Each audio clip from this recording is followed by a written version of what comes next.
But look at this, I'm actually trying to record properly. Now this is kind of weird because I don't have like a mount or anything to put my phone on, so I have to hold it with my hand. And you would think somebody like me who actually does this for like work.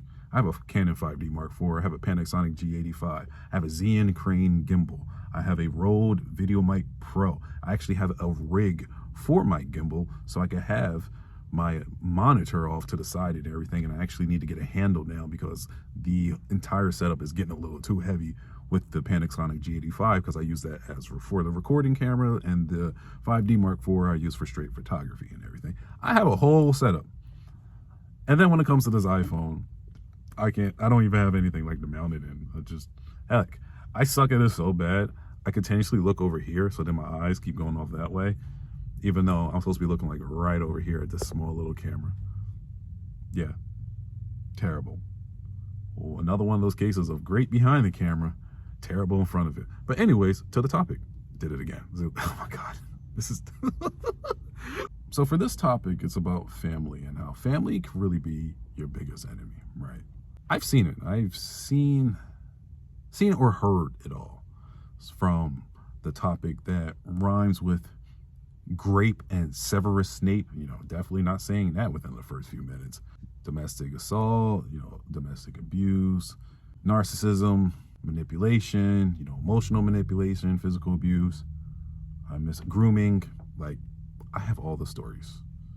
Not just like on my behalf, because my behalf is really just emotional abuse, parenting from a parent that really didn't know what she was doing and not listening, and pretty much that. But have stories from other people that I know where it gets bad. It gets incredibly bad.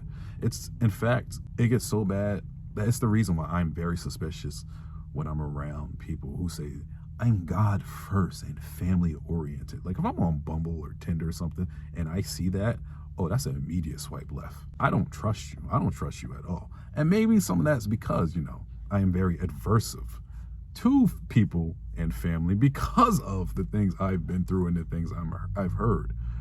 But until I see otherwise, my first suspicion is that there's a lot of skeletons in the closet for that family. That there is a lot that's being hidden.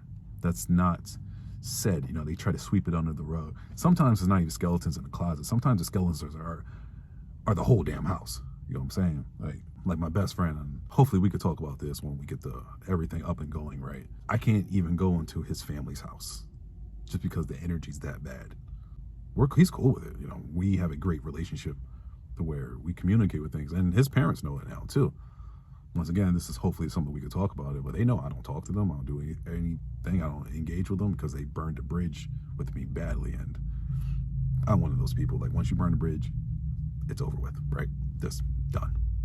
But when it comes to skeletons and things, and this whole family first thing, like it's more negative than good. Like, not trying to be biased and warped by my traumas and things. The people that I've had close interaction with who go by that concept, the bad outweighs the good, in my opinion. And let me explain, because I'm gonna start with me and my family, right? So, from a young age, and we're using my mom's side of the family, but from a young age, I knew that I was kind of like the black sheep and didn't really relate, right? Because I wasn't raised around my family, basically. My mother was, I wasn't. So I saw things differently than my mother did. Like my mother would always be like, oh, that's family, and everything, using that because I would never want to see anybody. I would openly talk trash about people and everything else. And that's because I had that level of separation and being the rebel that I just was, I'm not the type that gets blind. I don't know if blind is the correct word, but I don't fall into traditional conventions like other people. If I see something, I'm going to address it. If I see something I know is wrong, I'm saying it. I'm not going to give a pass because, oh, that's family or relatives and everything. And since I had this level of separation with them, between my mother and whatnot, we would get into an argument over that because I would talk trash to them, as I said, and she'd be like, that's family. And I'd be like, no, that's not my family. That's your family. Those are relatives to me. And for me, that distinction meant a lot then, and it still does now. Relatives mean we're related. Family means we're tight. I can create family. I can't create relatives. Relatives is just something I had no choice over. That's a biological thing. Family is my tribe. I make my tribe. I make my family. You're not my family. That's my thought process. And I can say that as when I was 4, I moved to, well, technically when I was 3, but it was a week before my first birthday. I moved from Philly to Jersey and lived with my great-grandparents. My great-grandfather died somewhere when I was around 8 years old, and my great-grandmother had dementia. Those are stories for another day, because Jesus Christ, taking care of an elderly woman with dementia, I've seen it all. So with that, my great aunt, who was the daughter of my great-grandfather, not related to my great-grandmother because she was married into. That was his second wife, right? So the only one that she shared actual relationship with was my great-grandfather. I'm just going to say grandfather and grandmother for this, because on my mother's side, there was no grandfather, grandmother. By the time I was born, they were already dead. So whenever I say grandmother and grandfather, it's for my great-grandmother and great-grandfather.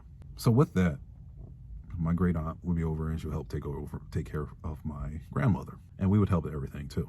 The only time I ever really saw family is when we'd go back to Philly to see them when my great-grandfather died. And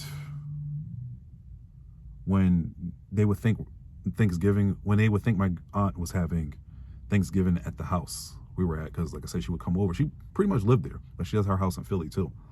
But when they would think that Thanksgiving was at that house, and they come to find out she wasn't having Thanksgiving there, so they would come over, find out she's not there, and she'd leave. I had a problem with that completely. Off the rip, I'm like, okay, so you thought she was here, and once you learned that she wasn't here, you just leave. Now, I already had like issues with resentment and everything else from situations that happened, like when I was 6 years old, which was my worst summer ever, and that already made me very adverse to people I was related to. That situation was on my dad's side. That was different. But then my dad was already in prison by the time I was born. So a situation like that isn't going to help that resentment. I'm going to hold that and pay close attention to it. Barely any hi, barely any bye. Y'all come, y'all leave. Okay, I see how it is. We pretend to be family oriented. Like I would hear all these things when I was like 4 and 5 and 6 years old, when grandfather was still alive. We'd have like family dinner and whatnot when everybody would come over. But now that he's gone and whatnot, I'm seeing how things really are. Even though me and my mother are arguing about this. It's like, I know that I'm right. And I was kind of vilified for that. But I, once again, turned out to actually have been so right. Like I was on the money, because my aunt ended up getting cancer, ovarian cancer, and she died from it. But when she announced it, she had a family meeting over at the house where we lived in, and we were in the living room. It's a regular suburban house. It's an older suburban house, 2 stories and everything, multiple rooms, has a den, and we're in the living room just on that nice green fluffy carpet that I miss so much. And there's a few of us. So it's me, my mother, my 2 cousins that are children of my great aunt. So they're like maybe 30 years older than me, or 25 to 40 years older than me, actually. I believe one of my cousins that I'm actually like close in age to was there, who is 6 years older than me. And that's all I really think that was there. And so we're there, we're all in a circle, and we're talking, because once again, she was the matriarch and she was keeping us all together. And we're speaking about this. She's announcing the cancer or whatnot. Her daughter, Rochelle, who I absolutely hate and detest, which I will speak about differently in another one. Or maybe I'll change that for another video. Just like how scummy relatives can be, right? But I absolutely hate and detest her. And I will till she dies. But she's crying and everything, yada, yada, yada, speaking up, talking about keeping the family together and all this other stuff. And while all this is happening, and this is literally not exaggeration, not hyperbole, not any of that. While all this is happening, right, I have to be around maybe 13 years old, somewhere between 12 and 14. I'm standing there, and the thing that is playing in my mind is, if she dies, this shit is over. Meaning the whole family dynamic. At that moment, I knew if she dies, if this cancer takes her, we're done. Everybody's gonna break up. Cancer took her, unfortunately, 2011, which was a really hard thing to see. I didn't go to the funeral. I really couldn't have dealt with that, because it's weird seeing like a strong, powerful woman, black woman, who's like, on the thick side and things, be so skinny and frail. I saw that partially, like when she was going through chemo. So when she was in hospice and everything, didn't go. Couldn't. I couldn't. It was, yeah. No, thank you. But when she passed, immediately, just like that, everybody broke up and went their separate directions. And that's when you started seeing, the ugliness, the true ugliness. Like, no family is perfect. We're all people. We all have our ups and downs, Some of us break rules and everything. Like, I'm not trying to say like any type of perfection type stuff, but this was like ugly, complete ugliness. In fact, I'll give a little tidbit. When I said my great aunt was in hospice, she has 2 kids. One had the power of attorney, and that's the son. I don't think the daughter did. Years later, we kind of learned that somebody that wasn't the son was signing documents and her name, knowing that she couldn't sign it herself. You get what I'm saying? Like, this is what I mean, like complete ugliness, absolute disgusting. And then you come to see like, oh, the stealing of money, people signing documents that shouldn't have been signed. Me and one of the cousins who wasn't there, but I'm close in age with, got into a very serious situation that brought outsiders in, and basically weapons were going to be involved and whatnot because she said something, and then my mother said something, my sister said something, and then I got it involved, was brought into it, and I was like, this ain't happening. And then she started getting on Facebook and tagging people and doing a Facebook Live, and then my friends were watching that live and seeing the threats being made and addresses being posted and everything. And don't get it twisted, I like nerdy things. I, am a square. My father was in prison since the moment I was born. He did 20 years. I'm a square on purpose. When it comes to certain shit, though, that square shit goes away. And with that, it got real. It was going to end bad. That happened when I was in my 20s. But it's like just a lot of different things. And it showed all this stuff I was being told since I was young. No, it was as fake as I thought it was. Phony. Blood thicker than water, my ass. I know so many situations of other people who have been, like I said, in worse situations because like abuse. And what a lot of people don't realize about abuse and even like trauma and everything else is that it affects you. So with these people who have been abused, both men and women, their family dynamic, they end up like chasing that. They end up going after it and ended up in like terrible relationships and whatnot. A lot of times there's also a lot of gaslighting involved with that. Like a close friend of mine, and hopefully he can talk about this, he gets called crazy a lot. It's like, oh, you're crazy, or you're crazy, and whatnot. When he's speaking on like the family dynamics and everything, when he's talking about everything that's wrong with the family, a family that came from abusive origin, rather than just helping, rather than like, addressing the wrong, families can truly will cover things up. They will cover up these issues that they actively participate in. And the person who is like that Japanese saying, what is it? The nail that sticks out gets hammered down, something like that. It's kind of the same thing there. When you're sticking out, they will beat you down for going against the norms, breaking the rules, calling out injustices and things that aren't supposed to happen just because they want to keep it swept under the rug. So with that, how do we expect a person, to operate normally if they are, say, in a family where, and I can say it now because I am deep into this video, but in a family where they were raped and molested? I know people who were in those situations, or I know of people who are in those situations. They don't know. How do we expect that person to act normally? What we say is normal, like the nuclear sense of the nuclear family and trust and building bonds and everything. When these situations are talked about, and everybody just doesn't say anything, or they're like, nah, they're crazy, oh, that didn't happen and whatnot, even though everybody knows that it happened. But in this fear, in some cases it's actually control. You'll have that family member who's actually controlling everything, like a kingpin or a king woman, right? How is that person supposed to trust anybody when the people that they're related to are the people that broke that trust, didn't protect them, or didn't do anything, and they know that innocence is gone from the rip. It's gone immediately, and it's never going to come back. So now when you're dealing with strangers and anybody else, you have that level of distrust for everybody, basically. In my case, none of that.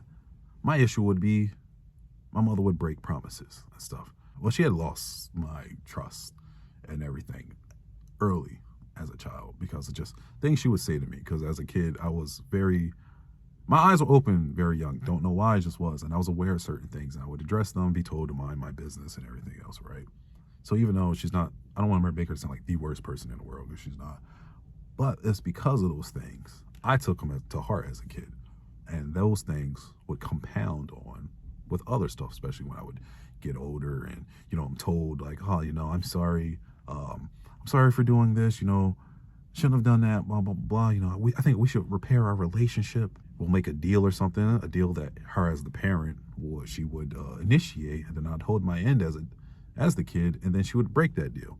And then when addressed, while she's in moments of anger or whatnot, she'd be like, well, if you don't like it, you can get out. If you don't like it, too bad, I'm never going to change, whatnot. You hear somebody tell you so many times that they're never going to change and everything. If you don't like it, you can get out, and they'll tell you one thing and then do another and everything else. You become very distrustful of people. Obviously, that wasn't the only family member that did that, but that was the closest one. But you become super distrustful of people because you learn from early on that people are going to break their word. People are going to say one thing and do another thing when it's convenient for them, or when they're just in a state of heightened emotions because they're emotionally immature. And for me, that's something that affected me my entire life. You know what I'm saying? Like, to this day, very distrustful of a lot of people. I hold my own, I am true to my word, true to my bonds, true to my character, because I've learned to be the opposite. But when it comes to people, I expect the worst. I expect the absolute worst. That's my only expectation until they prove otherwise because of these experiences. I know people who have multiple kids, and I know why they have multiple kids. And I kind of had spoken on this before, and like how I was saying how our past catches up to us, or how our past becomes our present. And this person in particular has multiple kids and gets into relationships easy because she didn't ever have the love at home because her mother's a piece of shit. And I didn't even get into the topic of control, right? Because you have families that are controlling. And the thing about this is none of these topics are mutually exclusive. They all can be exhibited by one big giant family dynamic. They all could also just be like, your family does this family does that, It really depends. But the concept of control is definitely a big one. Once again, a close friend of mine, who hopefully we could talk about these things when I get everything in a bigger fashion. Family not only would gaslight and, keep things swept under the rug, but also is very, very controlling in a very cult-like fashion, where you're crazy, you're this and that, right? When you call things out, when you speak on certain stuff, like, don't say that, we're family, like in my situation. But then when you're at rock bottom, there's a helping hand. Not when you need them before you're rock bottom, right? Not when you need them when the ship is sinking and you just need an extra helping hand, to bring some wood, some nails, just to patch it. That's all, because it's not that big of a problem. Or not when you're being led to the lion's den, when those traumas from your past and everything are affecting how you act, right? And the snake has gotten you, or whatever analogy you want to use, right? And that person is falling for somebody or following people that aren't good for them, but they don't even realize that because of their traumas, and their family has led them to making those actions, those subconscious actions. But not only led them to make those actions subconsciously, sometimes are even holding their hand, taking them to the lion's den for the concept of marriage or other stuff, even though their marriage is unhealthy and toxic and everything, right? They're not there for that. But once shit hits the fan, once everything's really bad, then they'll give a helping hand, just to then make it be a vice grip of a hug, because now you're under their control. Now you got to do what they say. If you're living with them, you are under their rules, right? I know quite a few people relate to this type of stuff. And the worst yet out of all of it is, don't you start doing good for yourself. The one I like, because I definitely know this one. The sudden amnesia when it comes to everything they've participated in negatively because they need help. Because now they feel, well, since we're family, we, even though they won't outright say it, but we are entitled to some of the money you make. We've helped you. We're family. Truly, you can help us too. And then your bank account starts draining. If you don't help them, you're this, you're that, you're selfish, you're greedy, you're entitled. You forget who helped you. You're biting the hand that's fed you, even though the negative things they have done and contributed to. Beat down on the positive things they've done in your life, including helping you. That somehow is always forgotten. So when it comes to these topics, right, there's always that one saying, the other saying, which is keep your friends close and keep your enemies closer. Well, sometimes they were close, all right. You were born next to them, and they will fuck your life up. Now, with that being said, we are not the products of our circumstances in a way. Things can be changed, but you have to recognize them. Thankfully, I recognized them early. I know I still made my mistakes and everything. I'm not perfect. I wasn't like just some super Nostradamus where I was like, oh, I see this problem here, I see this problem here, I see this problem there. I'm going to do different. Because even though I would think about doing differently, I still had to figure it out. And I fucked up. Basically, I messed up and failed a lot trying to learn how to do differently. And I still had those bonds. So, you would still want to help family because you still want to see everybody succeed and everything, which in a way was kind of also bringing me down, right? So hopefully in the future, I'll talk about these some more. Like, I'm gonna talk about them anyway. It's not really based on the reception. Like, for me, it's kind of, this vulnerability is actually liberating in a way, like doing things like this in such a simple format.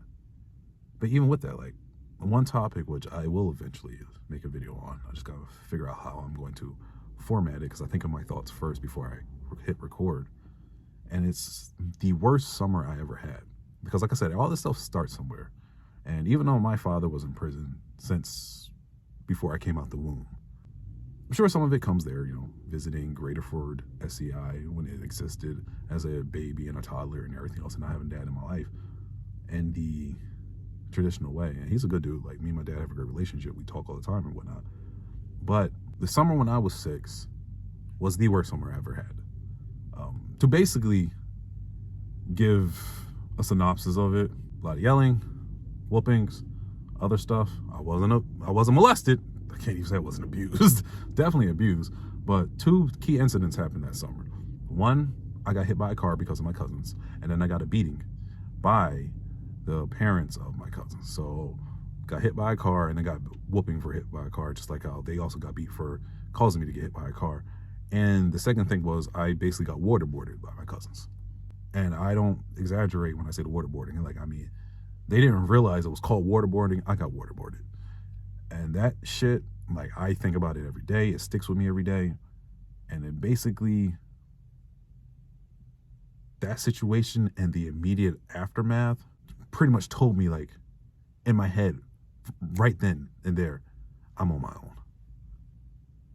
Nobody can be trusted.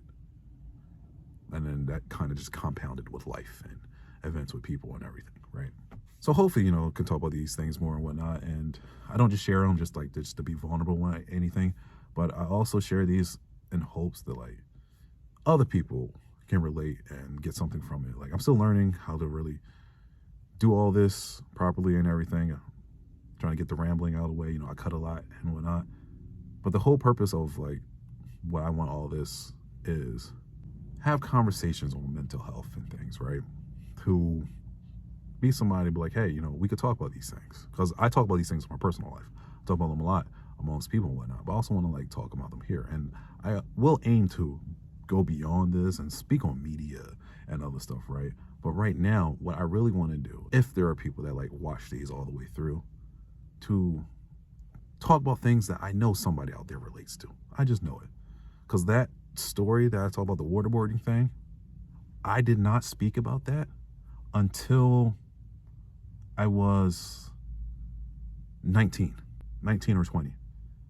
Because that's when I was at my alternative high school. I dropped out of high school and then went back when I was 18 or 19. When I was 18, going on 19. I did not talk about that incident ever. Nobody knew about it. One day we were just in the class, whatnot, and we were, like, doing poems and stuff, and I just wrote it down and talked about that shit. That was the first time I spoke about it. So it happened from